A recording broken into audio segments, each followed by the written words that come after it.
د یو بل سره داسې معامله کوي په یو بل باندې وله غیرت راشي. عائشه رضی الله عنها وایي دا حدیث امام احمد بن حنبل رحمه الله راوړی دی، امام ابو داود هم راوړی دی، وایي چې ما رأیت صانعة طعام مثل صفیه، ما په دې ژوند کې داسې جنۍ نه ده لیدلې او داسې ښځه چې هغه دې دومره ښایسته خوراک پخوي لکه څنګه چې به صفیه رضی الله عنها پخاو. ډېر مزیدار خوراک به یې جوړه او پخاو به یې، او دا د ښځې کمال وي. اوچتې ښځې کې دا صفت وي چې څه کوي، ډوډۍ ښه پخوي او د خاوند د مېلمنو خیال ساتي. اوس دا داسې ښځه راوستي چې ته د هغې نه ښه پخلی کوې، په څه شي نه پوهېږي، روزانه په دې دال وجله کولمې دغه کړې او په دې پالکو او دغې ته ناستې غټ نه غټ پروګرام دا وکړي چې وي ساده وریجې پخ کړي. نو ښځه تکړه ښځه هغه ده چې هغه قسمه قسم خوراک هم پخولی شي او د خاوند د مېلمنو خیال هم ساتلی شي. او د مېلمنو خیال هغه ښځه ډېره ساتي چې هغه تکړه وي په دې کارونو کې، چې څه وله نه ورځي، چې څه وله نه ورځي نو هغه بیا غریب مېلمه به څه راولي، ځکه چې د خپل حالت معلوم دي. هغه په زړه کې وایي چې ما چې د کور کې ونه خوړه نو مېلمه به یې څه وکړي. داسې خلک شته دي، داسې خلک شته چې هغوی د دې دلاسه مېلمانه کور ته نه شي ووایي، خبرې چې څه وله نه ورسي. او دا د مور پلار په دې کې غټ لاس وي چې لور ته د تربیت ورکړي چې ته به د خاوند کور څنګه سنبالې او څنګه به یې ساتې، نو به یې خاوند هم خوشحالوي، خپلوان ته هم خوشحالوي، مېلمانه هم خوشحالوي. نو صفیه رضی الله عنها کې یو اوچت صفت دا و چې هغې به ډېر ښایسته پخلی کو،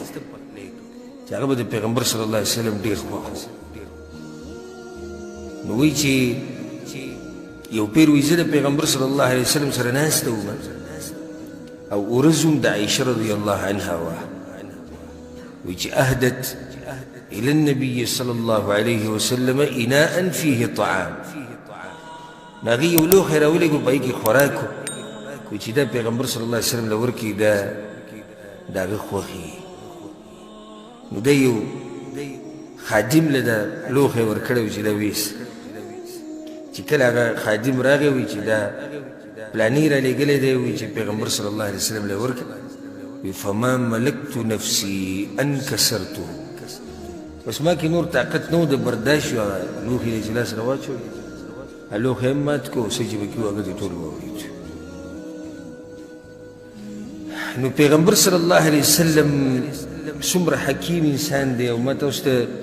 تېر شوي درس کې دا آخري نقطه بیان کړې وه، ما چې مې په دې به خبره کوو پر روان بیان کې،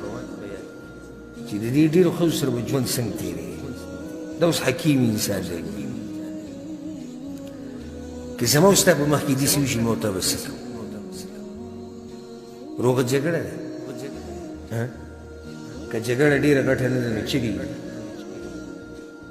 بربادي ویل دي، د دې ښځې مور پلار سپکول دي، یا که د سړی ډېر هم کمزوری او غوسې نه رسي په دې ښځه بس غوسه چې د کور نه وځي، لاړ ووتو بس زه خفه یم. ولې ویې ښځې دا شریک و؟ خو دا طریقه د پیغمبر صلی الله علیه وسلم نه زده کړه چې څه به کوې په داسې حالاتو کې. ما تاسو ته اول دا خبره ذکر کړې وه چې کله مې یو سړی دویم واده کوي او درېیم او څلورم کوي، نو ځان تیار ساته دې ته چې په کور کې به اختلافات وي، دې ته ځان تیار ساته. او اوس که ته داسې ډډه دې لګولي چې زه کوم دویم واده درېیم څلورم، خو چې جګړې مګړې پکې نه او څه پکې نه، نو بیا صحیح سپا خبرو کې چې اراده دې نه شي دویم درېیم واده ته، هسې دې بانه جوړه کړې چې زه ناست یم دغې ته. کیدی نه شي، کیدی نه شي چې یو کور کې د دننه اختلافات نه وي. دا اوس د نبوت کور دی، دې کې هغه انسان اوسېږي چې په هغه باندې وحي راځي، او د هغه په کور کې هم دا قصې شتي. دا خو د زنانو طبیعت دی، داسې به کوي. هوښیار سړی هغه دی چې د زنانو د دې طبیعت سره د ژوند تېروي او ښه برابر روان دی. دا هوښیار انسان دی، دا هوښیار نه دی چې یو یې هم وواله بل یې هم وواله، سهار هغه مشره وي او د شپې کشره وي او بل بیا درېیمه وي او بیا څلورمه وي موږ بل شان خلک یو کړپ خو دي وکړي داسې طریقه نه شوه د ښځو د ساتلو چې ته په والو باندې ښځې ساتي حکمت ته به کار اخلي حکمت نه ځکه یو کس وي څلور ودونه کړي بیا بوډا شو او تاریخ یې دا قایم کو چې د څلور ونو سره یو ځای ژوند تېر کړی او ډېر ښکلی ژوند یې تېر کړی او دی پکې بوډا شو په هغه ځواني کې کړي به دې چا تپوس کړو چې دا څنګه ته دا ښځې داسې کنټرول کړې وي او څنګه دوی دا داسې ژوند تېر کړو په یو ځای کې هغه ورته وویې اوله کې خو ځوان هم د ځوانۍ په زور مې ټولې ساتلې بیا د هغې نه بعد چې د ځواني مې لږه کمزورې شوه نو د مال په زور مې ټولې ساتلې د مال هم ډېر غټ لاس چې یوې له هدیه راوړي بلې له راوړي بلې راوړي ټولې خوشحالي وکړي ښه نو بیا مال دې هم ختم شو ځواني هم لاړه مال هم ختم شو نو اوس مې په ښایسته اخلاقو راټینګې کړي د هر ځي او طریقې او د هر مقام خپله وینا وي اوس دا ګوره د پیغمبر صلی الله علیه وسلم په مخ کې د ځمکې په دې مخ چې کوم اوچت انسان دی هغه ناست دی او دې پلیټ مات کړو او چې سیره لګېږي هغه ته وویل څه به کوې په دې موقف کې او څه به ستا طریقې د زده کړه د امام اعظم پیغمبر صلی الله علیه وسلم طریقه دا ده وی کله چې ما دا پلیټ مات کړو فتبسم النبي صلی الله علیه وسلم پیغمبر صلی الله علیه وسلم مسکی شو او بیا هغه خادم ته وی چې زه واپس ځه مور ستا نن ډېره غوسه ده ګوره وی ما ورته چې یا رسول الله ما کفارته دا کوم کار چې ما وکړو دې څه کفاره ده دې ته مې احساس وشو چې نه وکول پکار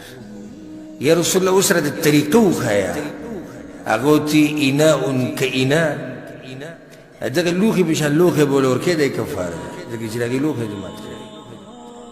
بل لوښی هغې راواغېستو د خپلې کوټې هغه خادم له یې ورکړو واپس یې ولېږو کیسه څه شوه ختمه شوه نه جګړه وشوه نه اوازونه اوچت شو نه بدیره دې ویلی شو نه غوغا جوړه شوه په کور کې ټوله کې زمونږ کورونو کې غوغا جوړه شي ګاونډیان پکې کله نه کله ګواښ لری شي هره ننوځي او دا نه چې کور کې درې ښځې دي یا دوه دي جګړه جوړه زمونږ د پښتنو یو ښځه ده اکثر دا یوې سره دومره جاخه جوړه شي چې بیا پکې بارهي خلک ګواښ لری ننوځي اوس خو د حالت ښه شوي دي خو دې مشرانو نه تپوس وکړي پردي به درنه رالو ګواښ به یې کوو داسې جاخه به جوړه شي دومره